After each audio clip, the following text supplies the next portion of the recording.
Welcome back to the Altars, nerds. Back today with another video, and one I've been really anticipating making. You probably won't be surprised to see me here talking about this new Deicide album, Banished by Sin, which came out yesterday on the 26th of April 2024. I, of course, back a few months ago, what feels like ages ago at this point, did a video talking about the new Deicide cover art, the AI thing. Raised a lot of discussion in the comments, whether better or for worse. There was a lot of debate going on, which was good. That's kind of what I wanted from such a video. But yeah, I've been really excited to sort of see how I would react personally to this new Deicide record, especially with the cover art leaving a bad taste in my mouth before I'd heard very much of the music. I, of course, heard the first two singles, Sever the Tongue and Bury the Cross with Your Christ.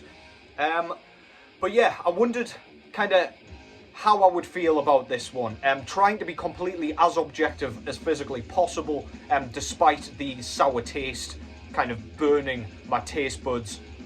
But yeah, basically I'll give a short bio on the band Deicide, and then I'll just get straight into the album because I don't want this to be like a 40-minute long video. Hope yous are doing well. It's been a little while, but yeah, it's been fucking mental at work recently. So yeah, good to be back. Good to be back talking about an album that I've been really looking forward to hearing, again, for better or for worse. But yeah, Deicide have been around since about 1987. They were under a couple of different names, Carnage and Amon. Amon, I believe, still exists in some facet these days. But yeah, Deicide kind of came out of the ashes of Amon with the same kind of lineup and everything like that. They released their debut in 1990, I believe, Off the Top of the Dome, and then they released in 1992 the first album that I actually heard by Deicide, which was Legion. A bit of a Marmite album for some, with the mixing job and things like that. It's got a bit of a strange production. It sounds a bit blackened to me, but to me, back then when I was just getting into death metal, I'd heard like Obituary and Death and Autopsy by that point. But when I'd heard the name Deicide and things like that, I really did just expect kind of more the same, especially with them being from Florida as well. And it was some of the most evil shit I'd ever heard back then. And it still kind of gives me a similar feel. It was one of those albums that stuck with me, and it's one of my favourite Deicide albums to this day, absolutely, without question. They brought out a bunch of albums. This new one will be their 13th album. And I mean, they've been fairly consistent across the board. I wouldn't say they've released any absolute stinkers, but some are better than others for sure. They've got a bit of a patchy catalogue with some of the mid-era stuff, but I've liked most of it, to be honest. So yeah, when we get to this 13th album, like Overtures of Blasphemy from 2019 or whenever that came out, I mean, it was good. I've got the CD. I quite enjoyed it. It was a Deicide record, but it didn't leave me thinking I need another Deicide album after this. If they said, fuck it, we're off, after they made that album, I would have been cool with it. But here we are, 2024, new Deicide record. So, I'll just get into the production a little bit, because that was the first thing that I noticed with this record. The production and mixing job, to me, sounds like it was done for like one of these like massive thrash bands that have been around since the 80s that are then coming back in 2024 to release a new album. And that isn't really a compliment. This production job is so crisp and so pristine and so clean that it sounds like it could fit like a new Slayer album almost. I don't think it's the best decision for a Deicide album. Even some of their later era stuff has that kind of grit and the grind that Deicide, I believe, needs. But yeah, everything can be heard, which is a positive thing, but I mean, I don't know if it's the best decision. It just gives it that kind of almost tasteless, throwaway, modern thrash sound that makes so many thrash albums sound so fucking similar these days. But I mean, to be fair, we'll get into the instrumental kind of components in a second, but it doesn't negatively affect everything here, which I will explain in a second. But yeah, that's my thoughts on the production. I did see Melanie Loves Death Metal say that the mixing stinks, which, I mean, fair enough, I can totally see it from that angle. It does kind of... There are moments on this album that kind of almost sound like just a straightforward thrash album if you, like, removed Glenn's vocals, which is not what I want from a Deicide record, man. But anyway, yeah, I digress. So that's the production. I'll leave that there for now. So let's get on with the guitars first of all. So I'll just kind of mix in bass guitar, leads and rhythm all into this section just to try and keep things a little bit more concise. But immediately you just hear a very, very thrash-centric riffing style. It's very straightforward. It's not trying to be anything more than that. It's not like super detuned or anything like that. As I say, there are moments where you could just mistake this for a thrash album if you didn't hear Glenn's voice. It just... I don't know, the sound doesn't sound right to me for a Deicide record, although the playing style kind of does. It's got lots of down picking, which kind of fits the overall sound, which I will get into in a second with the drumming and things. But yeah, they've gone for that sort of approach for the whole whack here. Failures of Your Dying Lord has a really cool sort of girder bending, which I like to often say. I don't know if it makes any sense to you guys when I say that, but it's got like a girder bending sound, which I really like. It adds like a flair of chaos and Armageddon into that track. And to be honest, aside from Sever the Tongue and indeed Bury the Cross with Your Christ, that's probably my favourite track on this album. It's just really punchy, it's in your face, it knows exactly what it's trying to do and be, and I think it succeeds really, really well at that. That said, all the way through, the guitar work is very, very unchallenging. It's super safe. There's nothing like... I don't know, there's nothing fancy going on, which we don't want from a Deicide record, but, I mean, I need something to make me feel like we need a new Deicide record, and does this give us that? Not really. It's quite accessible. Again, it's very straight to the point and digestible. I feel like non-death metal fans could get into death metal through this avenue, and I mean, that's a positive thing in itself. One of the kind of forefathers and flag bearers doing the damn thing and still bringing new fans in. That's a fantastic thing, if you ask me. The solos on this one seem to exist because they feel like they have to, if that makes sense. The structuring is very much in a conventional, regimented fashion, very heavy metal inspired. We've got like the verse, chorus, verse, solo sort of thing going on. Very meat and potatoes, very, very bare bones. Nothing too fancy at all, which, I mean, it works, I guess. We've got a really nice closing solo on the final track, The Light Defeated. I thought that was one of the few kind of moments of emotion that we get through the lead work on this album, and I really praise them for that.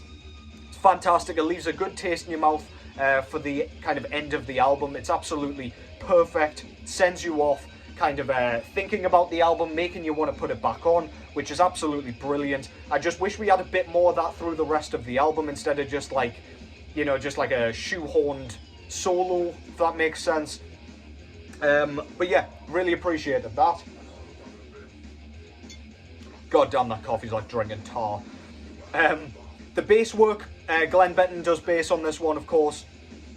And yeah, the bass work's really audible all the way through.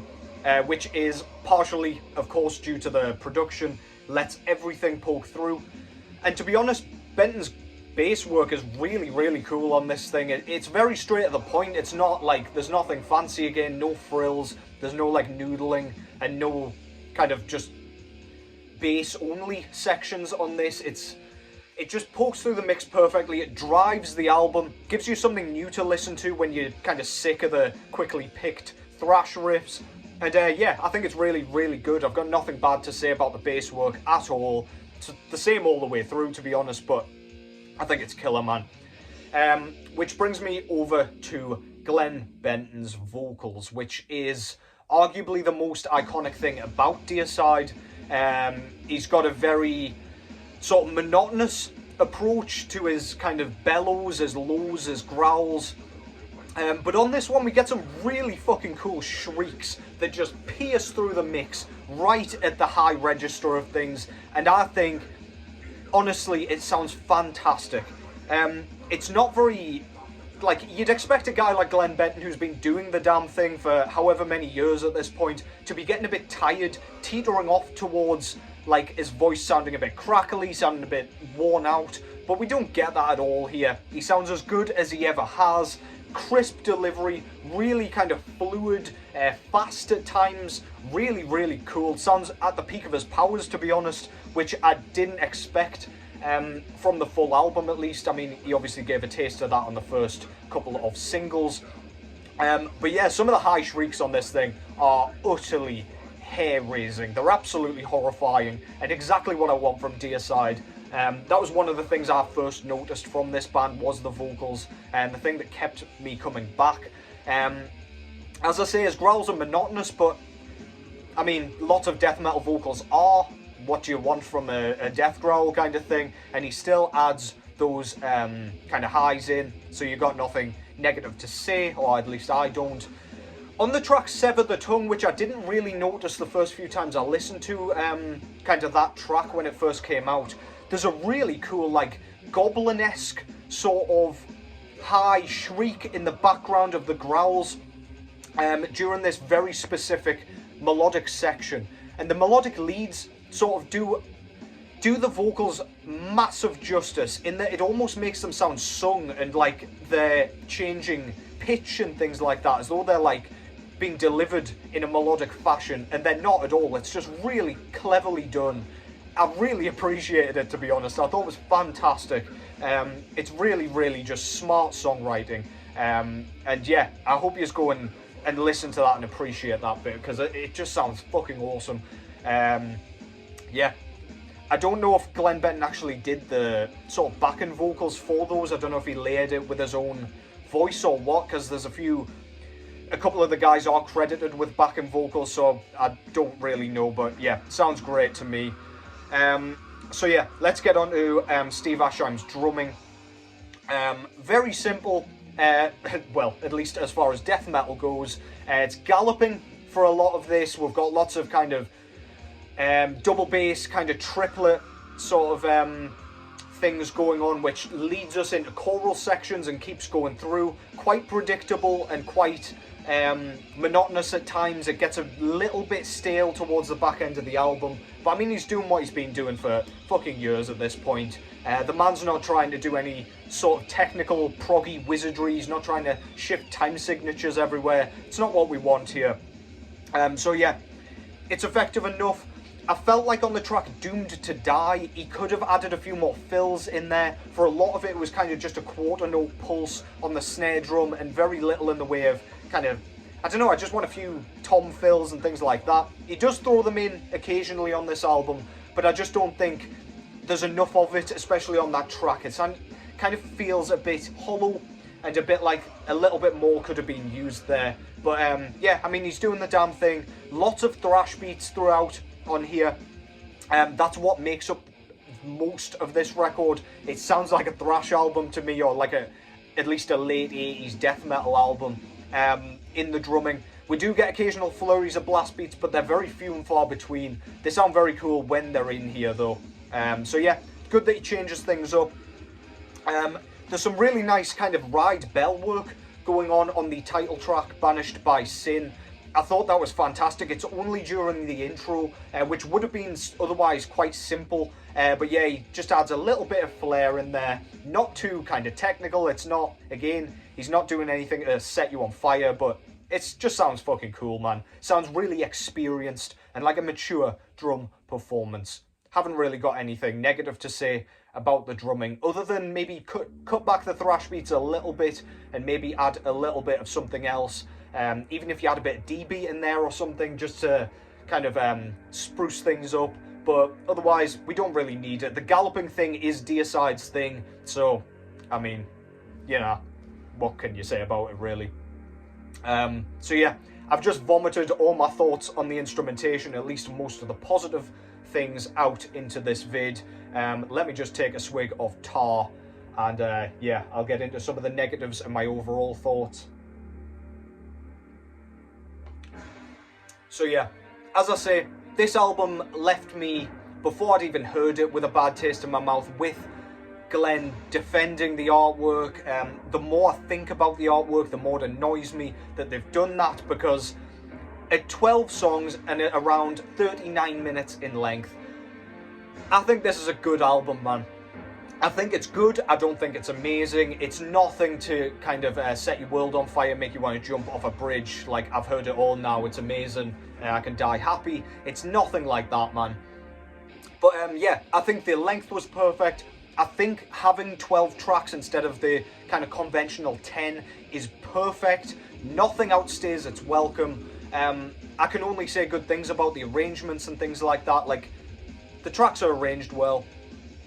As a full album, I don't think it really succeeds massively. Like, I don't feel like it doesn't tell a story, it doesn't tell me anything. It's just like, you could pick out any of these tracks and chuck them in a playlist and they'd work for me. And that's not why I buy full-length albums. I feel like Legion was just a perfect kind of conglomeration of blasphemy that just as a whole piece just blows you away. This one, I don't know if it's down to the production or what, but just, I don't know, it doesn't have that soul and that passion to me that makes it work as a full package.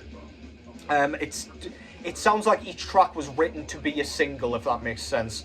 It doesn't like work as a full piece quite as well as it should. Overall, this was entertaining as fuck. It was punchy, it was invigorating. I could definitely see myself like running to this album, just super in your face. It's a punch in the teeth with fucking knuckle dusters on. The tracks here, for the most part, kind of threaten and tease to be quite diverse, like with a few more riff transitions and things, but we only get the occasional kind of tempo shift. We get the occasional shift to like half-time drumming, which, it's a bit of pseudo-songwriting to me. It's trying to trick you into thinking the songs are a bit more diverse and a bit more varied than they actually are. We're not really getting anything different here, which I think in a way is smart songwriting, I guess. But yeah, I mean, when you kind of break it down, it is Deicide doing what they do, and I think they've almost tricked people into thinking it's a better album than it is. But yeah, that's not to do it down in the slightest, to be honest. I think it works at what it does. I do think with better artwork, more people will pick this up. Would I rush out and buy it? Absolutely not. This, to me, if I was even going to buy it at all, which I'm not, this would be a CD job to me. I wouldn't be kind of putting it in my record collection. It's much like Overtures of Blasphemy. I've just got that on CD, and I mean, I pick it up from time to time, but it's not like a regular rotation kind of record. But yeah, it's fun. It's Deicide doing what they do. The absolute die-hard Deicide fans will lap this up, of course, because they haven't done anything different. They're doing what they do. It sounds like Deicide. Is it good? Yes. Could it be better? Absolutely. Would more people buy it if they'd kind of spent a bit more time with the artwork and made it a bit more eye-catching and a bit less lazy? Yeah, for sure. Like, it would have made a decent album seem way better to me, or at least way more desirable to have on physical format. But regardless, I digress. This is way better than I thought it was going to be. Let me know what you guys thought of it. To me, it's inoffensive. It sounds like Deicide. It's pretty fucking good. But yeah, that's basically my thoughts on the actual album. Tried not to reference the artwork too much there, but of course we've got to wrap it up as one package. Did forget to mention what was going on in the background at the beginning. That's Massacre's debut album, From Beyond. Absolutely love that thing. Legendary Floridian Death Metal. But yeah, thank you so much for watching. As I say, let me know what you thought down below in the comments. Take care as always, and I will catch you in the next one.